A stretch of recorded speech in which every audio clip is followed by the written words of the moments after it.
కేంద్రాన్ని ఒప్పిస్తే రేవంత్ రెడ్డికి పేరు వస్తుందని కిషన్ రెడ్డి అడ్డుకుంటున్నాడు అంటూ నేను మోదీని మంత్రులను కలిసి వచ్చిన 3 రోజులకే కిషన్ రెడ్డి వెళ్ళి ఏమి చేయొద్దని వాళ్ళకి చెప్తున్నాడు. కిషన్ రెడ్డి నువ్వెంత లడాయి కోతివో ప్రజలకు తెలుసు. తెలంగాణ ప్రగతికి అడ్డుపడినోడికి పుట్టగతులుండో. 8 మందిని గెలిపిస్తే ప్రాజెక్టులు తెచ్చే బాధ్యత లేదా? రాష్ట్రానికి మీరేం తెచ్చిర్రో అసెంబ్లీలో చర్చిద్దామా? బీజేపీ నేతలపై బగ్గుమన్న సీఎం రేవంత్ రెడ్డి. నగరంలో 1,00,000 LIG MIG ఇల్లు కట్టిస్తా, 2 ఏళ్లలో జెండాలకు అతీతంగా అభివృద్ధి చేసుకుందాం. మియాపూర్ శంకుస్థాపనలో సీఎం వ్యాఖ్యలు. తుమ్మిడిహెట్టిపై చర్చిద్దాం. 145 మీటర్ల ఎత్తు చాలదు. మీ రాష్ట్రంలో మునిగేది స్వల్పమే, సహకరించండి. మహారాష్ట్ర సీఎంకు ముఖ్యమంత్రి రేవంత్ రెడ్డి లేఖ అంటూ ఇక్కడ నిన్న తను మాట్లాడినటువంటి మాటల గురించే పూర్తిగా అన్ని పత్రికల్లో ఉంటుంది. ఒకసారి ఇది చూడండి. ఏంది నిర్మల్ పెట్టిన ఆదిలాబాద్ నిర్మల్. ఇగో వీళ్ళిద్దరు కుమ్ముక్కాయరని చెప్పంటుండు కేసీఆర్, అట్లే కిషన్ రెడ్డి. ఈ 3 పార్టీలు ఏమో కానీ వీళ్ళు చిత్రమైపోయింది పరిస్థితి. రాష్ట్రంలో 2 ఉంటే లొల్లిపోతుండే.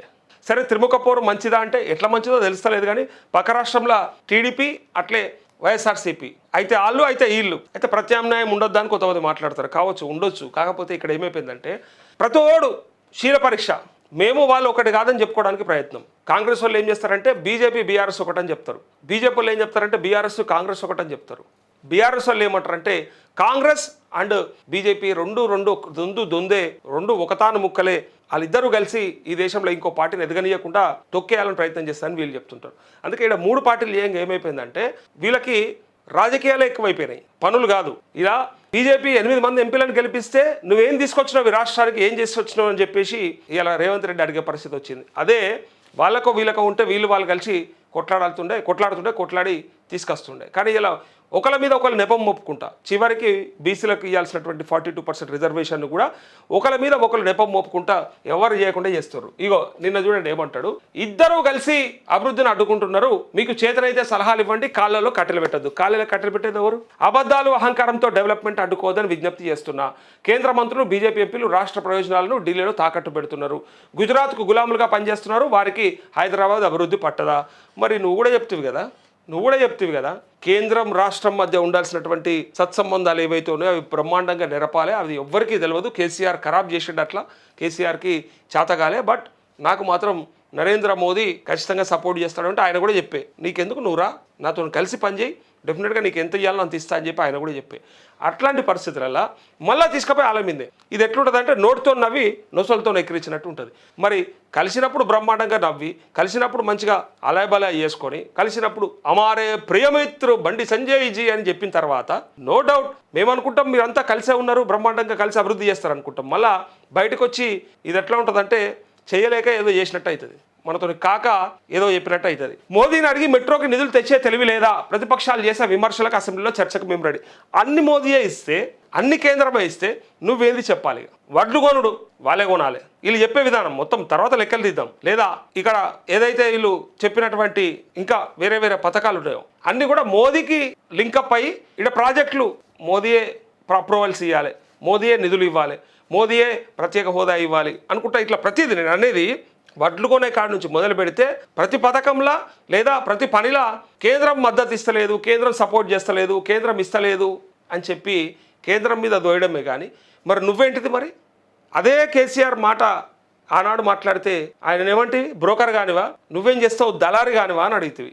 ఇవాళ మరి ప్రతిదీ నువ్వు కూడా వాళ్ళ మీద ఎత్తేస్తున్నావు కదా, మరి నువ్వేం చేస్తున్నావు నడిమి ఇట్లా, నీ పనేంది అని ఇవాళ ప్రజలు అడుగుతారు. ఇక వాళ్ళకి సమాధానం చెప్పాలి. ప్రతిపక్షాలు చేసే విమర్శలకు అసెంబ్లీలో చర్చకు మేము రెడీ. చూసినాం మనం అసెంబ్లీ ఈ 2.5 ఏళ్ళల్లో మీరు పెట్టుకున్న 5 సార్లల్లా అసెంబ్లీలో ఏం మాట్లాడారు, ఏం చర్చలు చేసారు, ప్రతిపక్షాలకు ఎంత టైం ఇచ్చినావు, ప్రతిపక్షాలు మాట్లాడితే ఏం సమాధానం చెప్పినావు అన్నీ చూసినాం. ఇంకెందుకా అవన్నీ చెప్పురి. ఇలా అసెంబ్లీకి రండి అడుగుతా ఉన్నావు. అసెంబ్లీలో అడుగుతానేమో బయట మాట్లాడదాం, ప్రజలు తెలుసుకుందాం, దమ్ముంటే ఎన్నికల్లో చూద్దామని చెప్పి ఆడ మాట్లాడితేనేమో ఇగో అసెంబ్లీలోకి రండి ఇక్కడ చర్చిద్దాం. టైం ఇస్తావా? అసెంబ్లీలో చర్చించే టైం ఇస్తావా?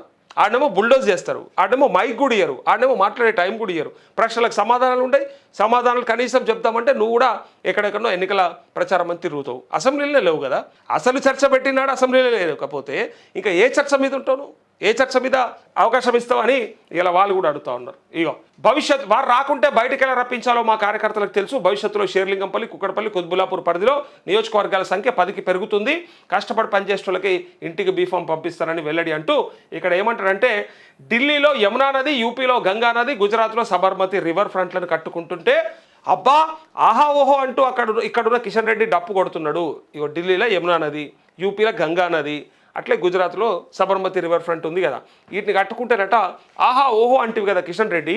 మరి మనకున్న మూసీ నదిని మనం ప్రక్షాళన చేసుకుంటుంటే, మన యువతకు ఉపాధి అవకాశాలు వస్తుంటే ఎందుకు అడ్డుకుంటున్నారు? మీరు గుజరాత్కు గులాములుగా పనిచేస్తున్నారా?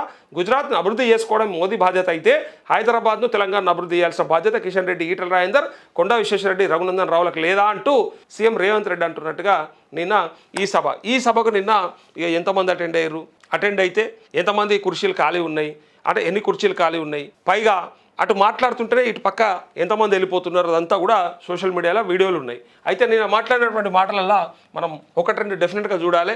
తను ఎట్లాంటి విమర్శలు చేసిండు, ఏం చేసిండు, అసలు ప్రభుత్వంలో ఉన్నటువంటి ప్రభుత్వ అధినేత అంటే చేయాల్సినటువంటి వ్యక్తే ఇంకా విమర్శల జోలికి పోతూ ఉంటే అర్థం చేసుకుంటే ఎవరన్నా ప్రతిపక్షాలు మాట్లాడితే ప్రతిపక్షాలు కొట్లాడినట్టు కనిపిస్తాయి. కానీ రేవంత్ రెడ్డే ప్రతిపక్షం అయ్యింది. ఈడ విచిత్రం అయిపోయింది. రేవంత్ రెడ్డే ప్రతిపక్షం లాగా మాట్లాడుతూ ఉన్నాడు. పైగా మీతో పొత్తులో ఉన్నటువంటి సిపిఐ ఎమ్మెల్యేనే డైరెక్ట్గా మీరు అసలు మనుషులేనా, మీరు మనుషులా ఇంకోట అని చెప్పి అడుగుతూ ఉన్నాడు. ఎవరు? కూనంనేని సాంబశివరావు. ఇంకా చూడండి, ఇంకా దారుణం అంటే నిన్న మాట్లాడినటువంటి మాటల్లో ఇదిగోండి, ఇంకా ఇది చూడండి ఒకసారి. ఇగో ఒక మాట వచ్చింది నిన్న, శ్రీధర్ బాబు ఒక మాట అంటుండు. ఏమని అంటుండంటే, ఇగో సోషల్ మీడియా అనేది బీఆర్ఎస్ పార్టీకి ప్రధాన ఆయుధమైంది. వారికి ప్రధానమైన ఆయుధం అయిపోయింది. సోషల్ మీడియా వారికి ప్రధానమైన ఆయుధం అయిపోయింది. మరి మీకు కూడా ప్రధానమైన ఆయుధము ప్రధాన మీడియా ఉన్నది కదా, మొత్తం మీడియా మీ చేతుల్లోనే ఉన్నది కదా, అందరూ మీకు సపోర్ట్ చేసే వాళ్ళు ఉన్నారు కదా. ఒక్క టీ న్యూస్, ఇంకో ఒకటి రెండు ఛానల్ తప్ప, ఆల్మోస్ట్ సాక్షి ఛానల్ తప్ప మిగతా ఛానల్స్ అన్నీ కూడా పేర్లేం తీయాల్సిన పని లేదు. కాకపోతే చెప్తున్నా, ఒకటి రెండు ఛానల్ తప్ప అన్ని మీడియా ఛానళ్ళు, అన్ని పత్రికలు మీకే కదా డప్పు కొడుతున్నాయి, మీకోసమే కదా మాట్లాడుతున్నాయి, మీకే కదా చెప్తున్నాయి. సోషల్ మీడియాను కూడా బతకనియరా? ఇక సోషల్ మీడియాను కూడా ఉంచరా? సోషల్ మీడియాను కూడా ఇట్లా బదనాం చేస్తారా? అంటే ఆ పార్టీకి అది కూడా ఉండద్దా? మరి అట్లా కూడా చెప్పురు. మరి వాళ్ళు ఏదో వాళ్ళు దండలాడుతుర్రు, మీకు లేదా? డబ్బులు లేవా? మీకు మీడియా లేదా? మీ సోషల్ మీడియా వారియర్స్ ఎక్కడ పోయినరు? వాళ్ళు ఏం చేస్తున్నారు? మరి అంటే వాళ్ళు చేసేది వాళ్ళు చేస్తున్నారు. మీరు చూడుర్రి, వాళ్ళ హ్యాండిల్స్లో అండ్ వాళ్ళ వెబ్సైట్స్లో విపరీతమైనటువంటి ఆరోపణలతోని, విపరీతమైనటువంటి విమర్శలతోని రకరకాల కార్టూన్స్ వేసి మరీ వదులుతూ ఉన్నారు. వదలట్లేదా? చేయట్లేదా? ఎవరు పనాలు చేస్తున్నారు. కానీ ప్రజల నుంచి వస్తున్నటువంటి స్పందనని కొంత బీఆర్ఎస్ సోషల్ మీడియా ఎక్కువ చూపిస్తుంది కాబట్టి, కొంత ఎక్కువ చేసే చూపిస్తుంది, నో డౌట్ అది, ఎందుకంటే వాళ్ళకు కూడా అది అవసరం. సో ఎక్కువ చేసి చూపిస్తుంది కాబట్టి అది ఎక్కువ కనిపిస్తుంది, అంతే తేడా, ఇంకేం లేదు. ఇదిగోండి, మళ్ళీ అది కూడా ఏం చెప్పిండు, ఈ చర్చలో తమ పిఎస్సి చైర్మన్ అరకపూడి గాంధీతోనే సమాధానం ఇప్పిస్తానని చెప్పారంటూ పిఎస్సి చైర్మన్ అరకపూడి గాంధీతోనే ఇప్పిస్తాడట. అరకపూడి గాంధీ ఎక్కడ గెలిచిండు, ఎక్కడికి వచ్చిండు, ఆయనకు అవకాశం ఎట్లొచ్చింది అంటే పార్టీ మారిన అతన్ని తీసుకొచ్చుకొని మళ్ళా ప్రతిపక్ష నాయకుడికే ఇచ్చిన, ప్రతిపక్ష పార్టీకి సంబంధించినటువంటి ఎమ్మెల్యేకే ఇచ్చినా అని చెప్పి ఆ PSC chairman, public accounts committee chairman ఏదైతే ఉందో అది ఇచ్చినా అని చెప్పి చెప్తా ఉన్నాడు. చూడండి.